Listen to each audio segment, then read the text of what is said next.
by the financial support of AARP California. The Sacramento Mayoral Candidates Debate 2024 is brought to you by the Sacramento Bee and PBS KVIE, featuring candidates Dr. Flojaune Cofer and Assemblymember Kevin McCarty.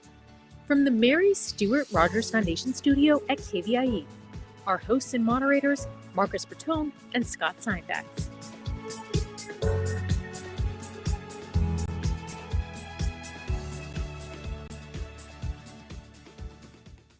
Thank you for joining us for today's Sacramento Mayoral Debate. I'm Scott Syfax, host of Studio Sacramento, right here on PBS KVIE. I'm joined by my co-moderator, Marcos Bertone, California opinion editor and longtime columnist for the Sacramento Bee. Also joining us, a studio audience who have been asked to refrain from applause during the debate. Welcome.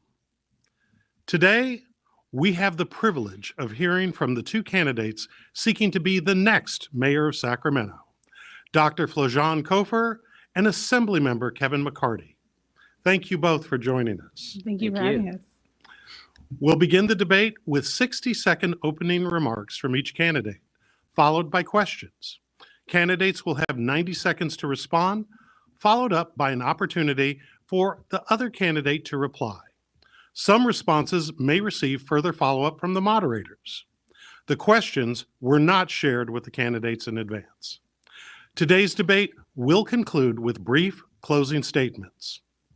Let's begin with opening remarks from candidate Cofer. Good afternoon. My name is Dr. Flo Cofer, and I'm running for mayor because I love Sacramento. From our tight-knit communities to our unique events, to the wonderful food from all over the world, Sacramento is a wonderful place, and it's more than the kings that make us Sacramento proud. And at the same time, our region is facing some unprecedented challenges, especially regarding homelessness. We've seen tent encampments pop up all over our city, and we're watching people on our streets struggle with mental health crises. People who are living in homes are wondering if they can continue to afford to live in this region and if there's a future for them here. And all of this has happened while my opponent has been in office. We need leadership that listens to us, respects us, partners with us, and has a vision for the future. And I'm a public health professional who has passed federal, state, and local policy. I'm also an experienced executive who has led organizations to achieve actual results. We need both to be able to move Sacramento forward. Thank you, candidate Cofer. Now, candidate McCarty.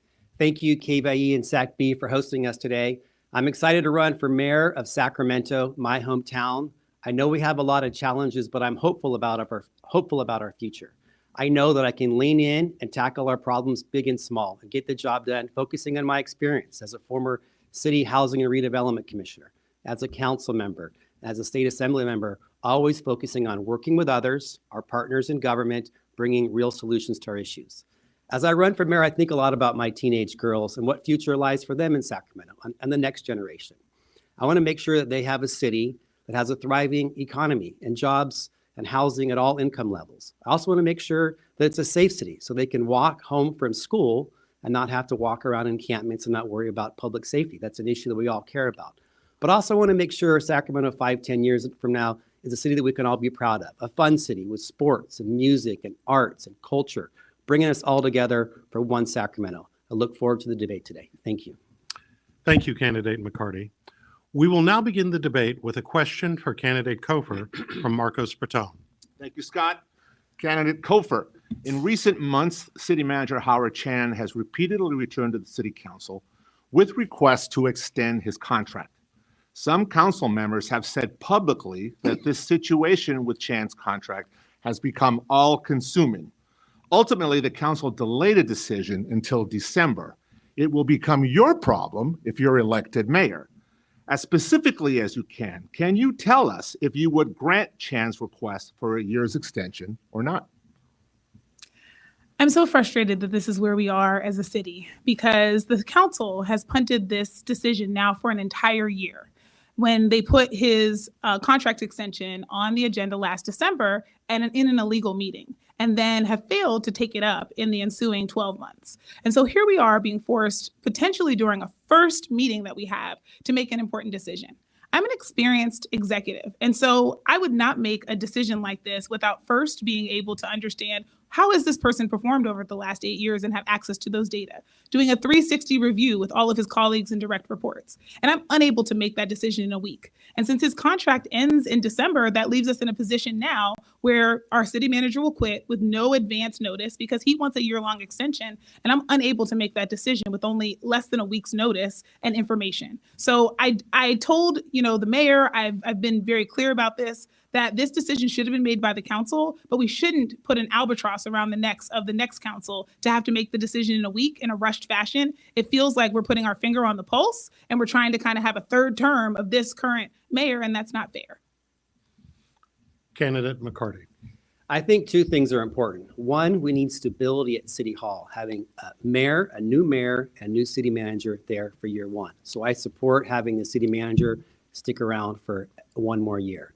I think it's important the new mayor has the opportunity to talk to their colleagues, 4 or less, focusing on the Brown Act, and talking about what direction we want to have going forward, what the city manager's role is going to look like, focusing on the issues of the day, our city budget, public safety, homelessness, growing our economy.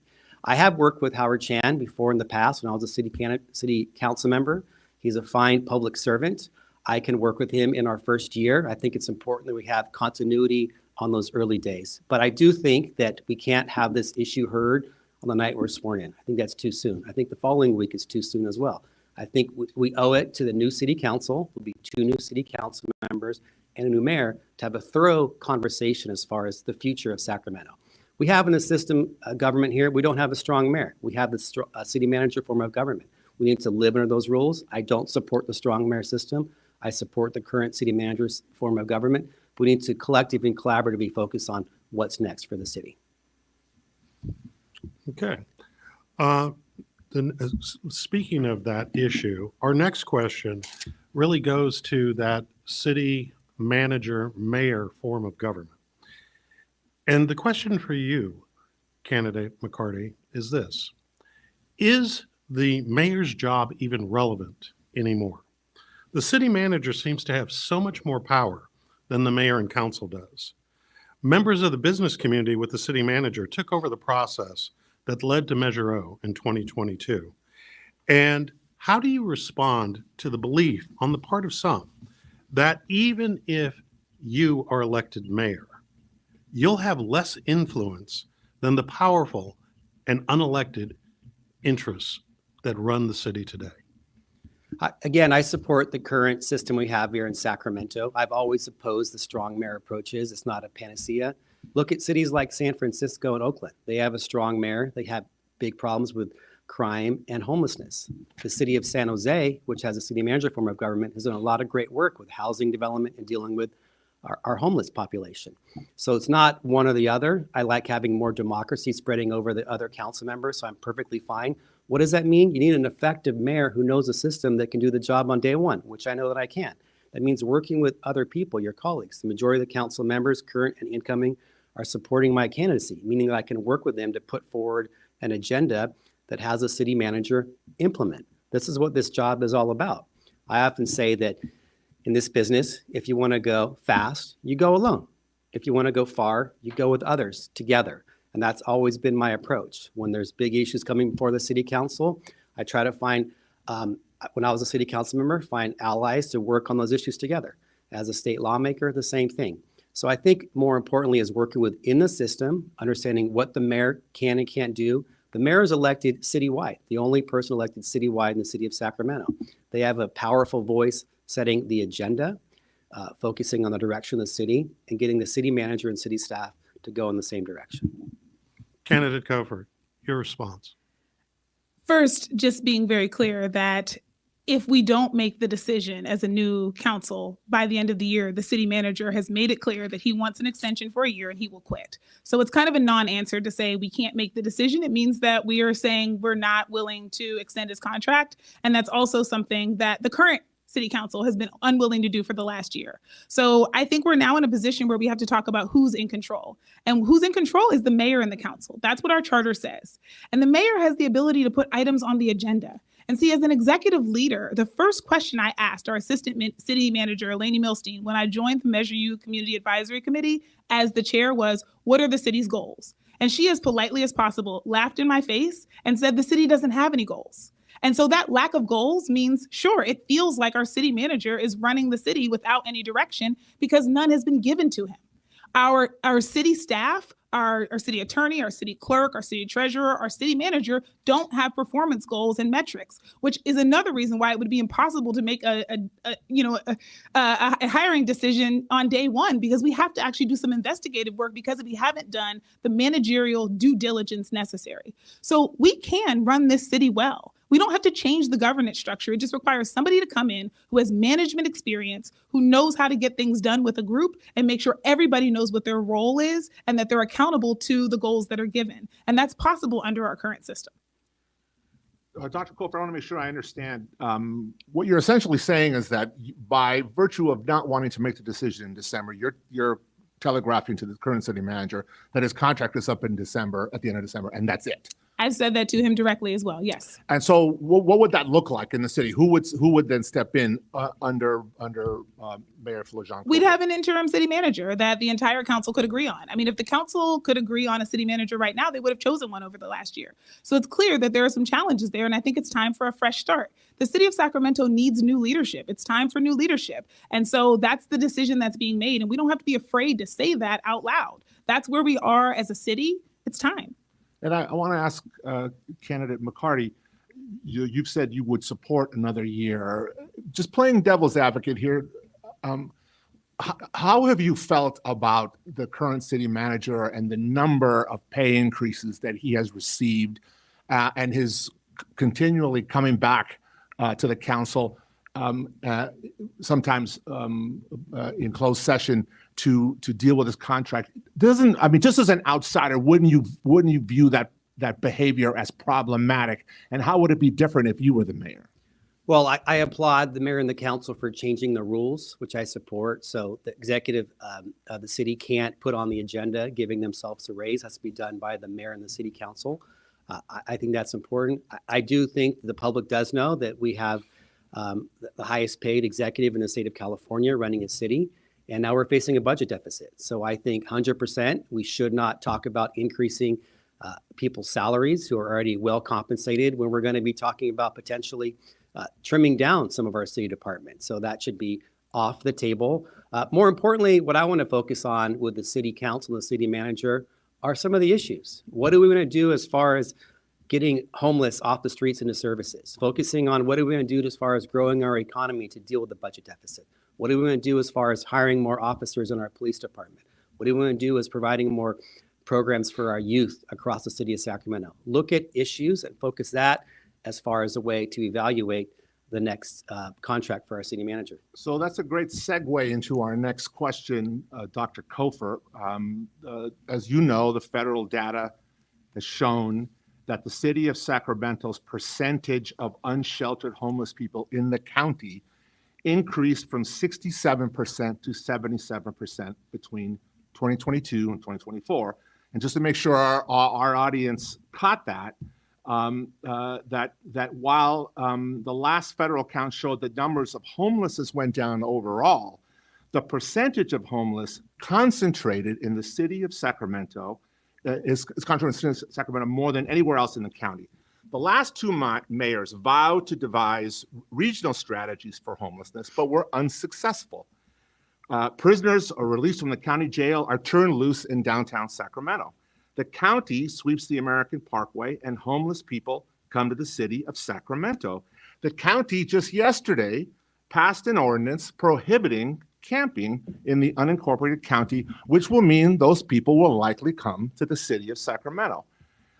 So the question is, as specifically as you can, please tell us how you're going to prevent the city of Sacramento from housing an even higher percentage of homeless people 2 years from now.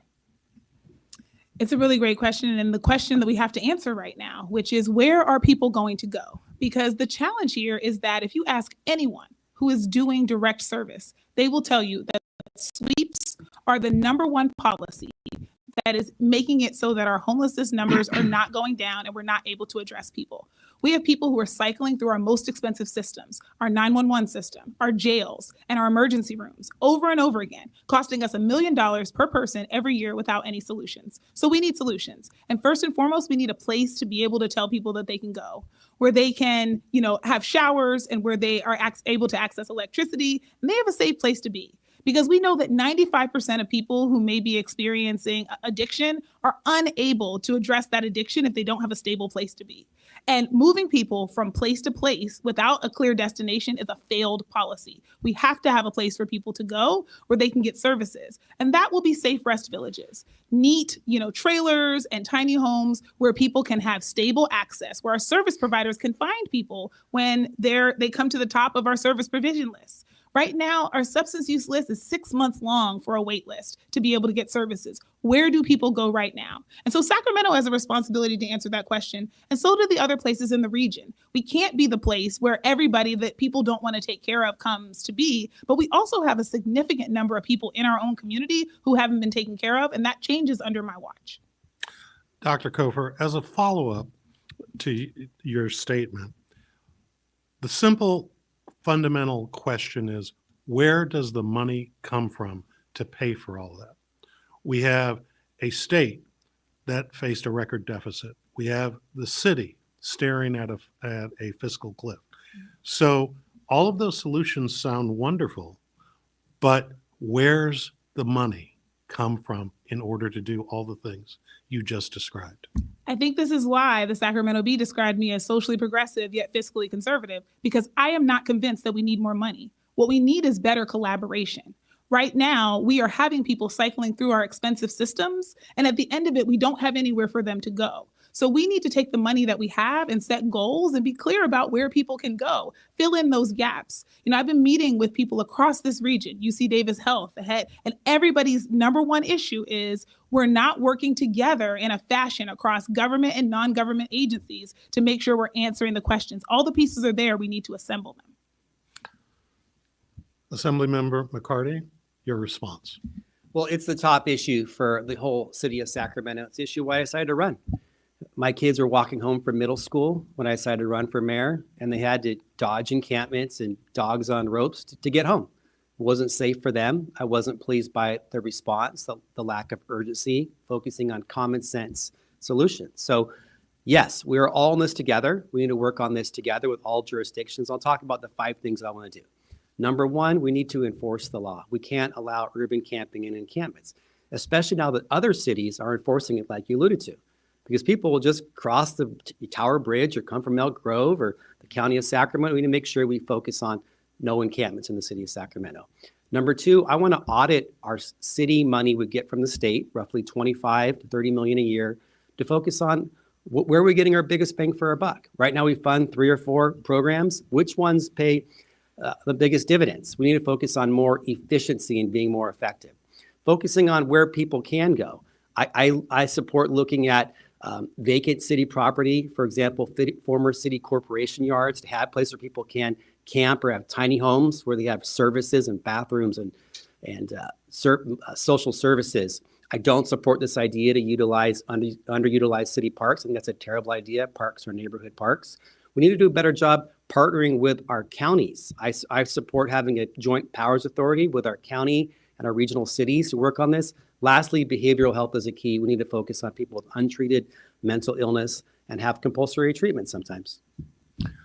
And I ask you the same question. Ambitious program.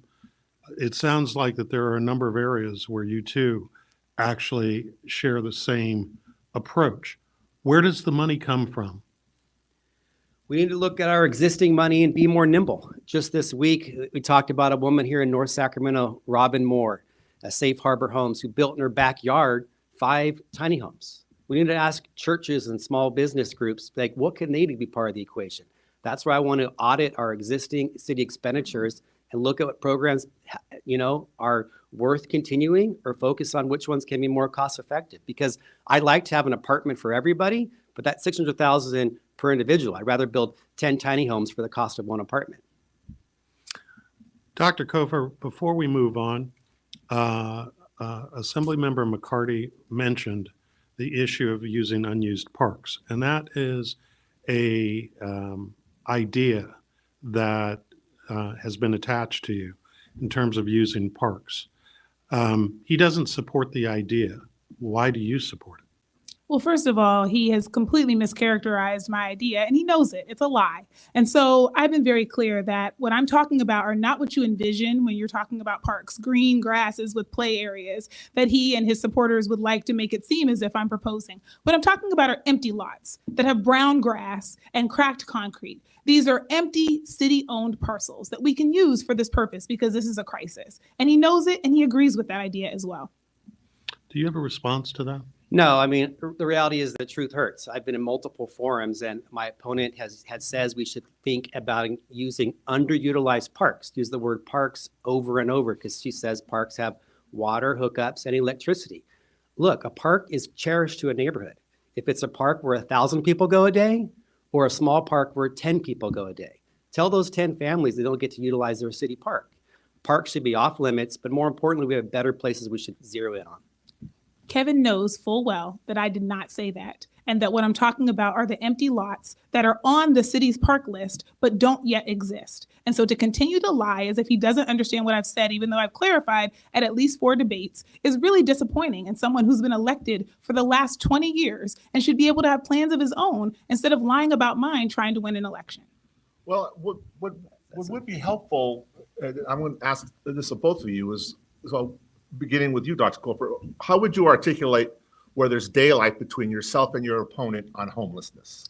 Because as voters, people are frustrated at this point, and they've heard a lot of these ideas for a long time now. So how would you say there's difference between yourself and what he's proposing?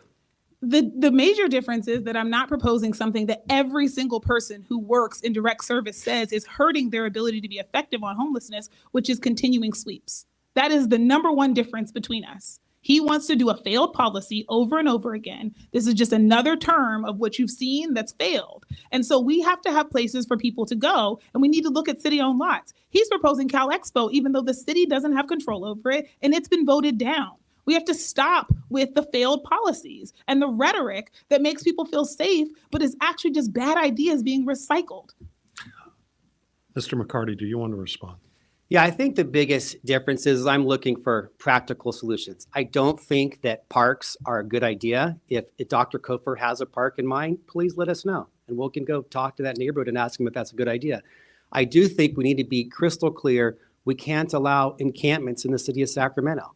The governor recently came down as clearing encampments at state highway areas throughout the state, throughout California. Other jurisdictions are doing the same as well. We need to zero in on not allowing encampments and focusing on more cost-effective, common-sense places to send people. Like there's 3 or 4 city corporation yards where they used to park our trash trucks and have transfer stations that are either empty or about half utilized, where you could put dozens of tiny homes or places people can camp, where they can get water and restroom and bathroom facilities. And most importantly, sign up for services with the County of Sacramento who provide those with the city in these facilities.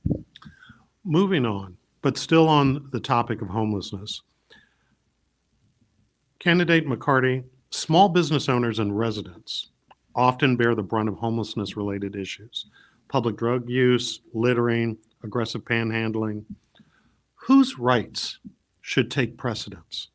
The homeless or the small business owners and residents? And how do you balance the immediate needs of those stakeholders with the long-term goal of addressing homelessness? Well, let me tell you a story about where I live. I live in the core of Sacramento, in older streets where we have alleys behind our house. So about once a month, I go back there with a shovel and a bucket to clean up. So I have to bear the burden of that. We're all humans. We all have this city we want to call our home, but the responsibility too often falls on individuals who are left with the aftermath, whether it's a small business who has to clean up and have their shop open and losing customers that want to buy stuff more online or go to Roseville, or a neighborhood that can't be able to use their city park, or families like mine whose kids are struggling trying to walk home from the light rail station. So we all face an impact. We need to have compassion in telling people where they can go, but we can't continue to allow urban camping. It's just not right for the residents and taxpayers of the city of Sacramento. But we need to find better ways, as I alluded to earlier, to tell people where they can go that are more cost effective. Too often we focus on the perfect. We let the perfect be the enemy of the good. I talk about the example a lot that a couple years ago in the budget, I was able to get $25 million for the county to build facilities to get people off the American River Parkway. Well, it took over 2 years to come up with a plan. That's way too long. And we focused on probably more expensive solutions than we should have. So we need to focus on common sense and zeroing in on more urgency now and practical solutions today. My question, though, who takes precedent? The residents like yourself and the small business owners, or the homelessness themselves? The residents and community members who live in the city, you know, we have hearts. We understand not everybody has a home, but it can't impact our communities adversely like we've seen over the past decade in Sacramento and in cities, frankly, not just in Sacramento, across the state and across the country. Candid Cofer, your response? Yes. So it's not about who takes precedent. It's about, fortunately, we're in a situation where the compassionate solution is also the effective one. And it means that we need to prioritize everyone's needs. I have, over the past 3 months since the governor's executive order, awakened 3 times to people sleeping either in my backyard, on my front porch, or collapsing in front of my house during one of the October days that was over 100 degrees. We have to have solutions. And having failed policies be recycled over and over again is not a solution. So what we're talking about here is making sure that we are addressing the 300 people who capture our imaginations when we think about homelessness. They are the people who are sleeping in front of someone's storefront or sleeping in someone's front yard or backyard or by the light rail station. And we actually are able to get them into services instead of cycling them through 911, our jails, and our emergency rooms over and over again to the tune of $1 million per person per year. We actually can connect them with our street medicine teams and connect them to our CalAIM and Medi-Cal so they can get the $6,500 in down payment assistance and they can get wraparound enhanced case management. Because the truth that we're all overlooking is that many of the people on our streets, if they could live independently, they would be. These are often the people who may have some undiagnosed executive functioning issues. They may be people who are, who are experiencing substance use or later in life were diagnosed with a mental health condition. They need our help and the resources are there. We just have to connect the dots. And those are the effective solutions that you'll get with a public health professional who has experience actually working with people in this population and effectively getting people into services and treatment. I would like to follow up with that with you, Dr. Cofer, is I have heard, I think a lot of people have heard that there are a lot of people on the streets who would rather be living under a roof or someplace. But what do you base that on? Is there actual data that shows that, or is that just an anecdotal feeling that you have? Because we've heard it for a very long time now.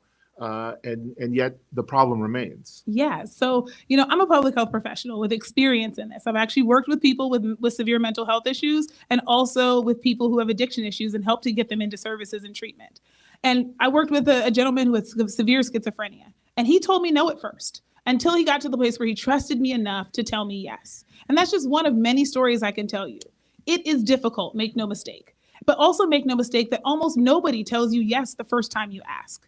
It requires building a relationship and trust and understanding what's going on with people. And that's true of human beings in general. And there's sometimes a way where we rob people in poverty and rob people who are sick of their humanity. We need to provide them with support. And the way we do that is by actually meeting their needs first. If you just go out as a stranger and ask someone, do you want to come into housing after they've been swept and had all their belongings thrown away 3 or 4 times, after they went to Camp Resolution and were promised that the next step for them was going to be permanent housing, and instead we closed the site and offered them yet another shelter, do you think the answer is going to be yes?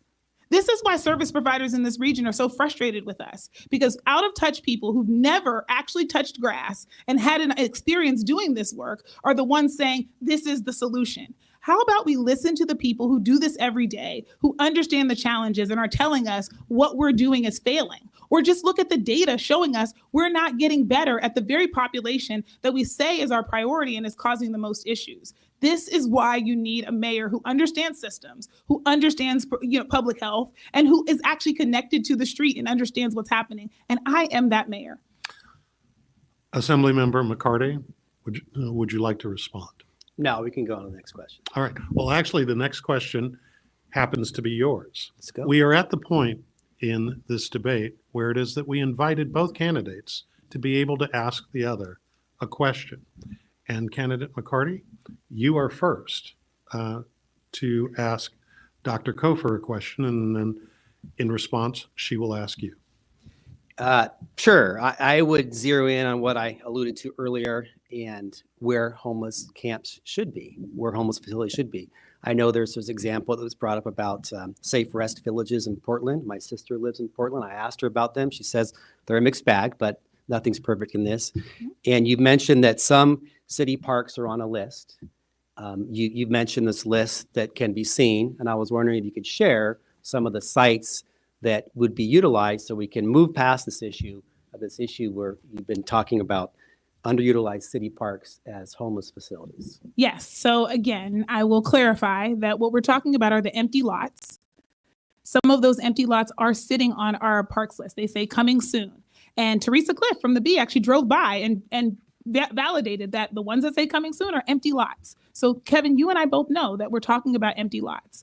And you also know that as a public health professional, my role here is to make sure that I abide by my deep philosophy and value of nothing about us without us. This is not going to be the usual town hall meeting where a decision has been made behind closed doors, and then we show up and announce it, let you yell at us for 2 minutes at a time, and then we move on to the next thing. These are actual community decisions. People in Sacramento across the spectrum, from our most privileged to our least privileged communities, have had their voices silenced for far too long, have not been a part of these decisions. And so the decision about where and the decision about what it looks like is a partnership decision. We get to do this together. And professionally, the skill of collaboration is something we learn in public health so that we don't impose on people, but we actually collaborate and partner with them.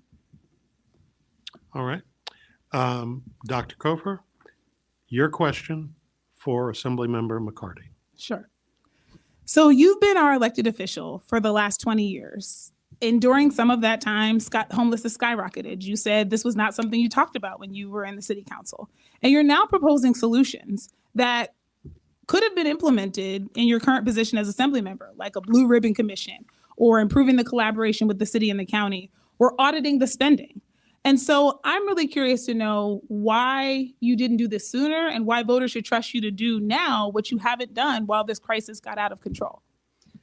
Yeah, I just want to go back first to this issue about their parks, because the truth is there are no parks she's talking about. That's a lie. At these forums, she mentioned multiple times using underutilized city parks where there's grass and water and electricity, and a vacant lot one day is two separate things. So be forthright and tell the community what parks you want to use.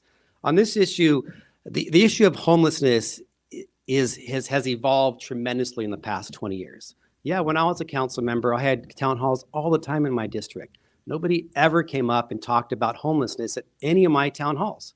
Maybe at city council, talking about the river district, this issue has evolved. As a state lawmaker, I focused on giving more money to jurisdictions to zero in and look for solutions to get people off of the streets. That's one thing that I'm frustrated about, that I focus on audits at the state level, which I want to do as my first day as mayor, is audit our existing spending the city gets from the state every year to making sure we're getting our biggest bang for our buck for each appropriation, because we owe it to the taxpayers to maximize our resources. And more importantly, the problem is greater than the money we have available before us.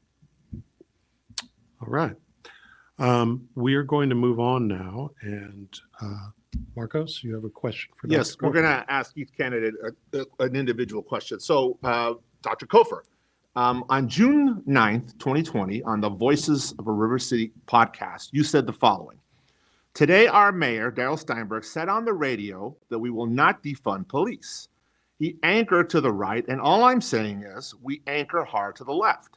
It's all about reimagining what it is to be safe. That is what defunding the police is all about. That is what police abolition is all about.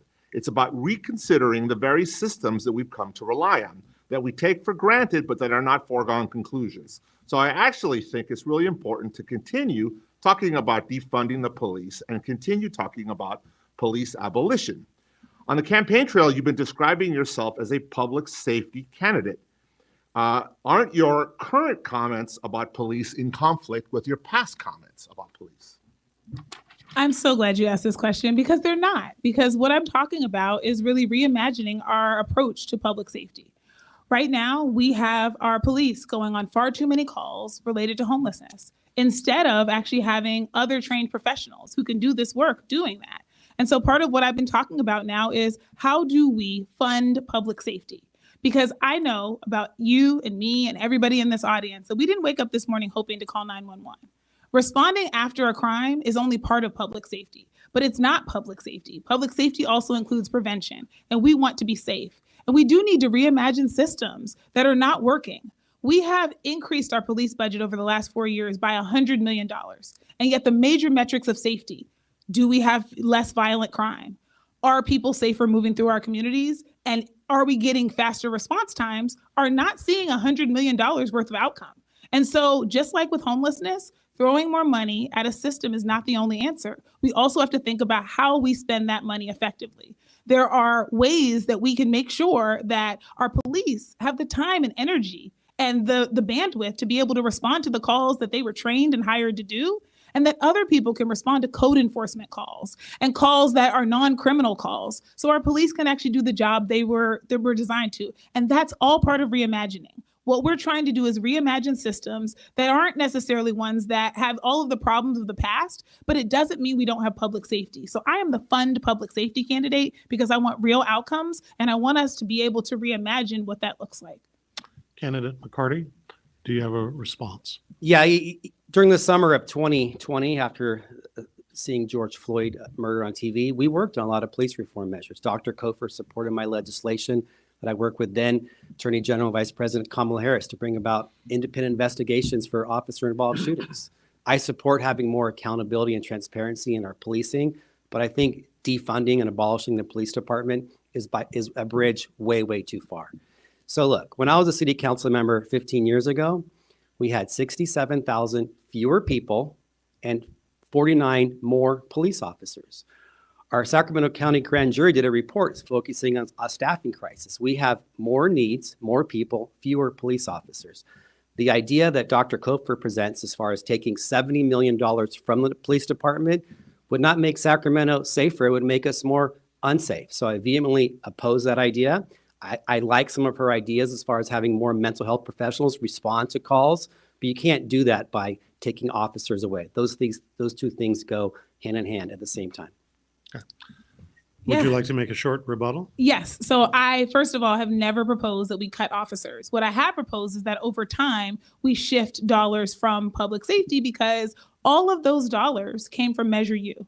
And Measure U was promised to economic development. It was promised to our affordable housing fund, which, by the way, is public safety. And it was promised also to the arts community. And we still have those needs. And if we had made those investments, we could, again, this is what reimagining is. It's about thinking about how we spend our dollars so we can get the outcomes that we want. And so it's true that we do have 115 vacancies. It's also true that we don't have anybody in the academy to be able to fill those vacancies. And so what we're talking about is shifting some of the dollars over time without having to cut officers, making it so that we are actually following along with what LAPD, came up with as a proposal last year to shift 28 calls that they say other professionals would be much better to respond to so that they can focus on solving crime, so they can focus on response times, and so they can improve officer morale. That's reimagining public safety.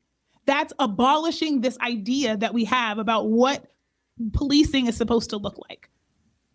All right. The next question is for Assembly Member McCarty. Assembly Member McCarty, we've listened to what you've had to say about homelessness, and we haven't heard an idea that isn't already being done or doesn't fall under the purview of the county and not the city. You say that the county needs to work better with the city.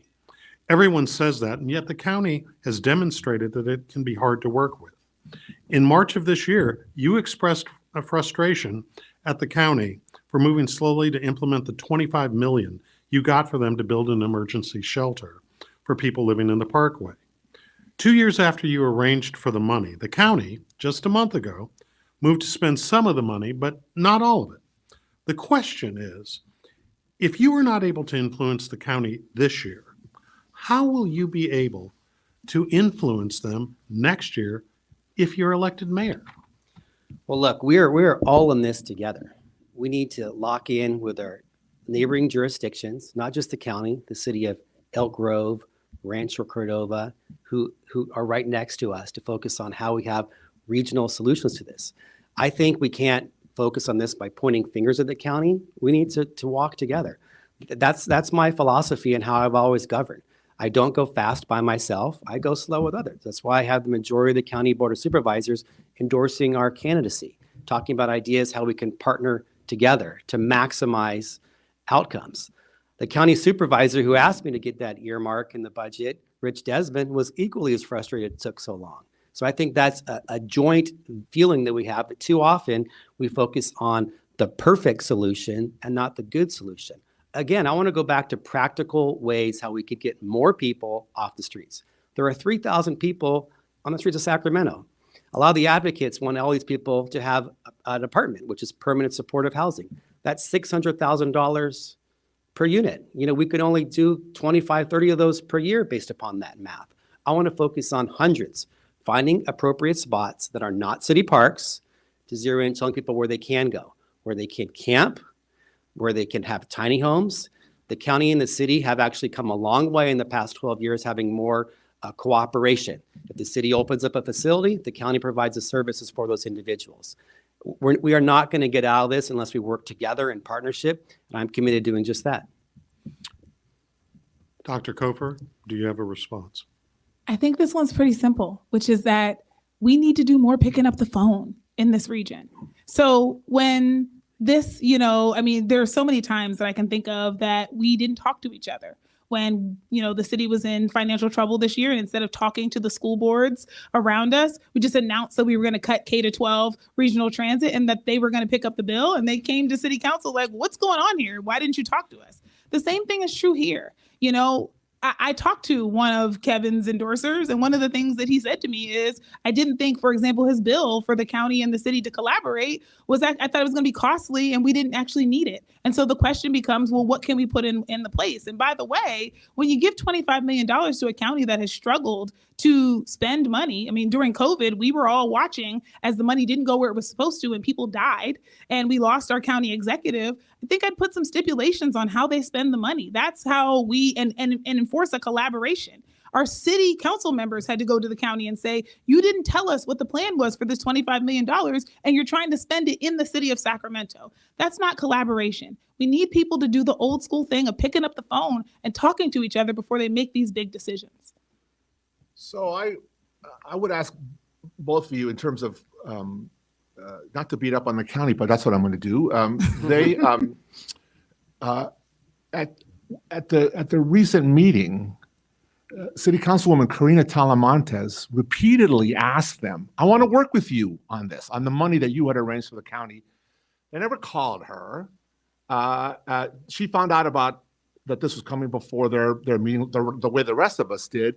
And then when she got up to speak, the actual Democrats on the board seemed to take offense by her actually deigning to speak before them. So it seems that there's a problem there, and I'm wondering how each of you would deal with that the county seems to be resentful when someone from the city wants to actually collaborate and share an opinion on how they spend their money. We'll start with Assemblyman McCarty. Well, this is something that I'm very familiar with, is working together, because we can't solve these problems on our own. I have countless examples where I worked with my other city council members, or as a council member and the supervisor, or as a lawmaker with others, to focus on working together. And so I'm a communicator, I'm a collaborator. I don't think we can work on this issue by pointing our fingers and writing, editorials as far as blaming the county or the county blaming us. We need to work on these things together. Most importantly, the county has 10 times more resources than the city dealing with homelessness and behavioral health. Many of the people that we see on the streets right now have untreated mental illness. One thing I want to do with the city is how do we draw down these new Prop 1 dollars that we voted for in March to have more behavioral health facilities in Sacramento.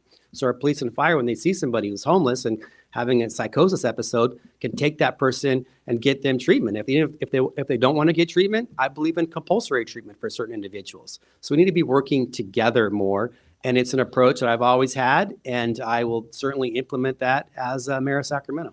Assemblymember McCarty, I want to follow up on that because respectfully, the description you have of this working together almost sounds like a kumbaya moment. And I think that the voters would appreciate understanding the distinction between not pointing fingers, but holding someone appropriate or an entity like the county accountable for doing their fair share in solving the problem. How do you describe that distinction? Yeah, I think it's sugar, not vinegar. I think by pointing fingers at people is not going to be effective because the county of Sacramento is not accountable to the mayor of Sacramento nor the city council. The county of Sacramento is accountable to the voters in those 5 supervisorial districts. So pointing fingers, saying they should be doing more, a lot of people come up to me and say, shouldn't the county be the homeless response agency? Keep in mind, up until 4, 5, 6 years ago, the city of Sacramento didn't spend a penny every year on homelessness. It was 100% for the county. Many people, sometimes our city manager says this should all be on the county, but we are all in this together. We need to work on these issues together. And again, especially they have way more resources dealing with issues with behavioral health and services for our homeless. We need to zero in and work more in partnership with the city and county. Dr. Cofer, do you agree with Assemblymember McCarty in terms of working together versus finger pointing, and that it's a sugared approach that will generate the best results? Partly. I agree that we do need to work together. And I agree that, that involves relationship building. But I also am very clear that collaboration isn't endorsements and it's conversation. It's listening to each other. It's being willing to be honest with each other. See, what I said here today about the city manager's contract, I said to him directly. And you know what he said? Thank you for saying it to me. I'm not a person who minces words. I'm not a person who will smile in your face and then turn around and do something else. There's too much niceness and not enough directness and trust. And trust is not about agreeing with each other. Trust is about knowing where you stand and knowing that when I walk out the room, you're not going to change your mind and stab me in the back. There's too much ego driving our city and our county and not enough focus on actually getting outcomes. That's what our collaboration should be about. It should be a meeting of the minds where we're talking about what our shared goals are and how we can get there, where we're able to disagree with each other without walking away from the table, where we can engage with people who have different perspectives than us without having to lie about their perspectives or without having to cast them off as not being worth engaging. I talked to everyone in this region. I sat down with people who I wasn't going to take endorsements or money from because I think that's important, because that is what leadership is. That's how you collaborate with people. And I've made it very clear that at my table, everyone who wants to serve and who lives in Sacramento is welcome. That's what leadership looked like. It's not about who has direct control over things. It's about working together for shared outcomes and making sure that we're honest and clear with each other about how to get there. Let's turn to thinking about the future. Assemblymember McCarty, in the 2040 general plan, the city of Sacramento has focused on becoming the most livable city in America. What would Sacramento need to do to reach this goal? And how will you as mayor make this a priority? Well, that's a key issue that I think about running for mayor because I look at my 2 teenage daughters and I think about what city are they going to have 5, 10, 20 years from now. I want them to be proud of Sacramento, but I also want them to have a city that works for them, that has a vibrant economy, that has housing at all income levels, that people can afford to live in our core and not have to live and drive 40 miles away. So housing and public transportation are key issues. As mayor, I want to lead the city of Sacramento working with the other jurisdictions to expand public transportation, to making sure we have light rail from downtown to Natomas and the airport, making sure we have more complete streets and livability so people can get around our neighborhoods and get out of their cars, making sure that we can focusing on turning the page with a clean a clean energy economy here in Sacramento, focusing on EV infrastructure. One thing that I'm going to be really zeroed in on as mayor, which Steinberg did a great job, is drawing down resources. Because I'm a former 10-year state lawmaker, I know the officials at the state level. I'm going to focus on how Sacramento can get our fair share or more of our fair share for charging infrastructure, to helping businesses and residents swap out their appliances to have clean energy HVAC systems or what have you. We're going solar. So City of Sacramento can be a leader. These laboratories of democracy, we can think globally, but act locally, focusing on a clean 2040. Dr. Cofer, same question to you. This is the city of Sacramento's target for 2040 in its general plan. How would you approach making Sacramento the most livable city in America? Yeah, well, for one, I want to think about what do we need to live in our city, and we need affordable housing. So I want to make sure that we're prioritizing, turning our vacant properties into housing, making sure that we're building, but making sure we're also doing adaptive reuse. I want to focus on climate change. We have Aggie Square, and phase 1 of Aggie Square is about life sciences. But can we work to make phase 2 about energy? Because we have a lot of solar energy here, and if we can figure out how to store it, that's a game changer for our region. I want to think about the future for Sac State, which has great leadership, might be joining the Pac-12. And how can we get a residential campus downtown, so we have young people buzzing about after 3 o'clock when businesses used to shut down because there was nobody there and the young people don't wake up till 2. So here's the second shift of energy downtown, like so many regions have. I want to think about making sure that we don't leave money on the table, because we actually have.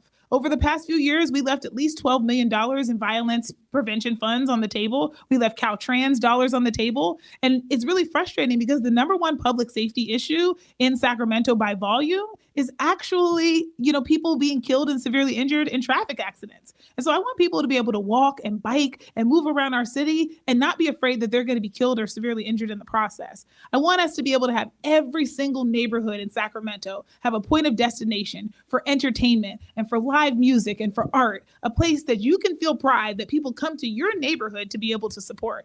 I want Sacramento to be a place that is thriving for all of us. And I think we can do that together. All right, so we're going to talk about the downtown, and we'll start with Dr. Cofer. Downtown Sacramento has experienced a lot in the last several years. A pandemic, the civil unrest of 2020, a growth in homelessness, and a lack of people because of the state's remote work policies and and people feeling that it's an unsafe place to go. The state of California and the county and the federal government owns a big swath of buildings in downtown Sacramento. And I've actually seen the map, and it's stunning when you see it, when you visualize it, and the number of dead buildings there are in our downtown.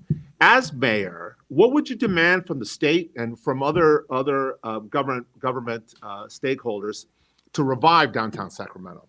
Yeah, I think there is a debt that's owed. And unlike my opponent, I don't support giving away the buildings for free to developers. But what I do think is that we can do some adaptive reuse in those buildings to be able to, again, bring, for example, Sac State downtown, so that we actually have a campus down there. And that only requires 2 signatures from DGS to be able to transfer those buildings over to Sac State. So it's not this long legislative process. And now we have young people, like other thriving cities, living downtown, majoring in criminal justice, majoring in political science, right there at the heart of the capital of the 4th largest economy on planet Earth.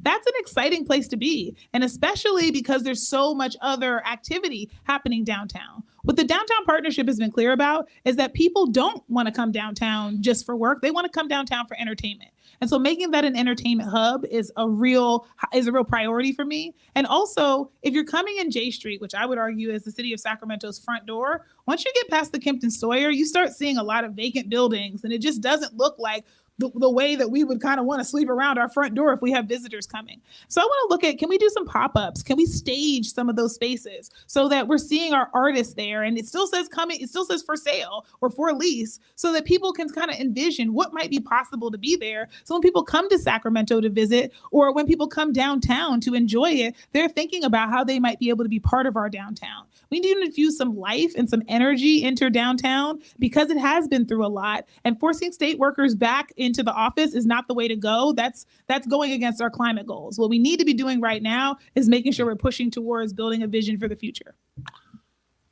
Assemblymember McCarty, your response. Yeah, I'm very concerned about the future of downtown, in large part because post-pandemic, the nature of work is changing forever. We're not going to put the genie back in the bottle as far as teleworking.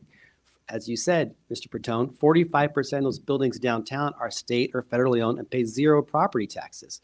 What I want to do is put those buildings in the private sector hand, build housing, build entertainment venues, build restaurants, get those on the revenues for the city to address our budget deficit and bringing life back in.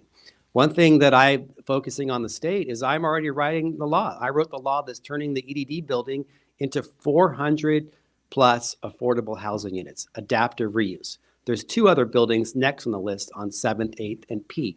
We need to zero on how we can bring more activity to the heart of Sacramento. Even during its best days, it wasn't always penciling out for our businesses. We also support bringing more university activity. Sac State's looking to move their 4th and R campus to downtown. I'm working with them now and also working to partner with UC to build student housing right there at the core of Sacramento, downtown.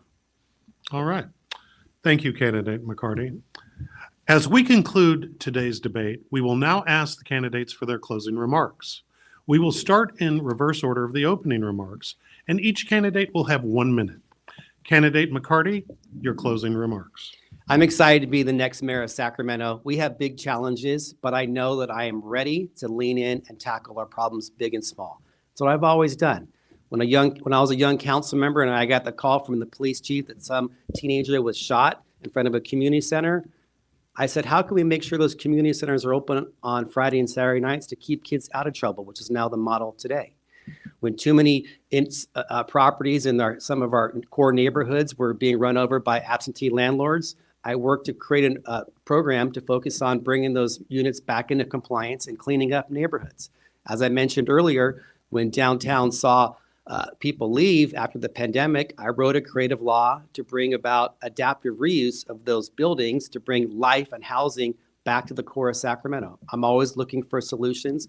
I'm proud to have support from business and labor, our firefighters, our police officers, and community residents throughout the city of Sacramento. I'd be honored to earn your vote as the next mayor of the city of Sacramento. Thank you. Candidate Cofer, your final remarks. I am a candidate who has public health experience and executive leadership experience, both making sure that organizations achieve results and also working to pass federal, state, and local policy. And I am excited to work with people across Sacramento, people who feel like their voices have been unheard because of the way that we do business. And I want to make sure you're invited into the process. There is a bright future for Sacramento when we work together. This is a town where 30,000 people wake up early on Thanksgiving morning to run to feed the hungry because we want to support the food bank and we want to be together. And so I want to harness that energy towards our future. And that's why I'm excited to be a labor candidate who's endorsed by so many of our unions, from nurses to teachers to our transit workers. I'm really excited to be able to be your partner in making sure that families in Sacramento are supported. I'm really excited to be your candidate to make sure that you have a bright future here and that your voice is amplified. And so that's why I would be honored if you would vote for us and then work with us in the future. Dr. Cofer, Assemblymember McCarty, thank you for joining us and sharing your views with us today. This concludes today's Sacramento mayoral debate. We've had the opportunity to hear from the candidates, each with their own perspectives and plans for addressing the challenges that Sacramento faces. We hope exchanges like this are a reminder of the important issues facing our city and that our individual vote matters in deciding its future.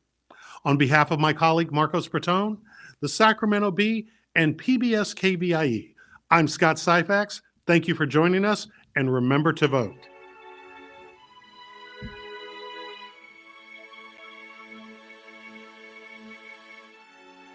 The Sacramento Mayoral Candidates Debate 2024 was brought to you by the Sacramento Bee and PBS KVIE.